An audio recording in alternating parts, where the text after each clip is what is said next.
Малайзиянын тарыхын окуп, тил үйрөнүп, өзүнүн китебин жазып жаткан Кыргызстандын Малайзиядагы элчиси Азимбек Бекназаров массалык маалымат каражаттарынын өкүлдөрүнө маалымат жыйын куруп, элчилик кызматтагы алдыга койгон пландары менен бөлүштү. Ал ошондой эле өзүнүн Малайзияга элчи болуп дайындалгандыгы тууралуу коомчулукта сөз болуп жаткандыгын билдирип, биринчи өзүнүн эмес мамлекеттин кызыкчылыгын коргоорун баса белгилеп өттү. Мен аяка жөн барбайм, кызым.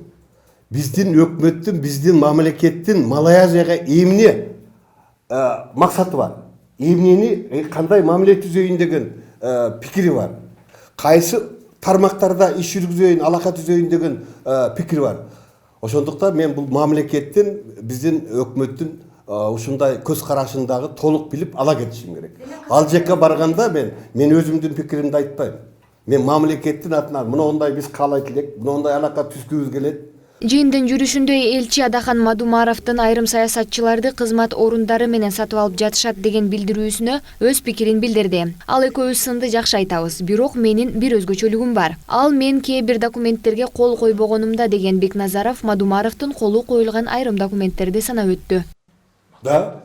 Документтер Каркыра Маймак аттуу жерлерди казак тарапка берүү боюнча Баткендеги жер тилкесин ижарага берүү, Ысык көлдөн 4 жер тилкесин Казакстанга берүү боюнча меморандум. Мадумаров акылдуу, сулуу, ал жаш сын айткыч. Мен андан жогоруда аталган жерлерди берүү боюнча документтерге кол койбогондугум менен айырмаланып турам. Биздин президент Атамбаевдин диктаторлук режимин талкалады. Ошондуктан мен ага ишенип жатам. Ал айткан сөзүнө бекем туруп, туура багытта иш алып барып жатат дейт элчи. Конкреттүү абдан чоң реформа кылды. Эгер түшүнген кишиге. Так ошол авторитардык режимдин өзгөчө бир түрүн түскөн адам менен 2 жыл күрөштү. Ошону сындырды. Ал Атамбаев. Атамбаевдин секретарлары, Атамбаевдин шопурлары мамлекетти башкарып калган. Ошол режимди бул сындыра алды.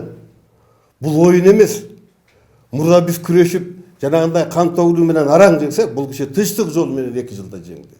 Маалымат жыйында элчи учурда чыгармачылык менен алектенип жаткандыгын билдирип, ошондой эле мамлекет үчүн эң маанилүү курултайга катышаарын кошумчалады.